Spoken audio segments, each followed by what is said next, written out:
হাদিসে এসছে অনেকে কিয়ামতের সময় দুধ দহন করবে, ওই দুধটা নিয়ে আর ঘরে ফিরতে পারবে না। অনেকে বাজারে থাকবে, ওই বাজার নিয়ে আর ঘরে ফিরতে পারবে না।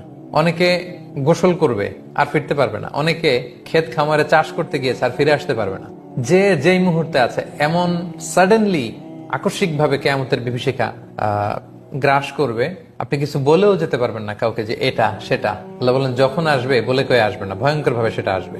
কিয়ামতটা কেমন হবে, কিয়ামতের বিভীষিকাময় পরিস্থিতি আল্লাহ পিকচারাইজ করছেন। দেখুন আল্লাহ বলেন নফিখ ফিস সূর, সিংগায় ফুৎকার দেয়া হবে। সিংগায় ফুৎকার কয়টা আমরা বিভিন্ন আলোচনায় বলেছিলাম, মোট তিনটা, বেসিকলি তিনটা। একটা হচ্ছে নাফখাতুল ফাজা, দেয়ার সাথে সাথে লন্ডভন্ড সব মানুষ ভয়ে তটস্থ হবে। 2 নম্বর হচ্ছে নাফখাতুস সাইক, ওই সিংগার ফুৎকার সব মারা যাবে, ইভেন ইসরাফিল নিজেও ফুৎকার দিয়ে মারা যাবে। এরপরে আল্লাহ তাআলা ইসরাফিলকে জীবিত করবেন, সে জীবিত হয়ে আরেকটা ফুৎকার দিবে, তখন সবাই উঠবে। তো এই ফুৎকারটা কোন ফুৎকার?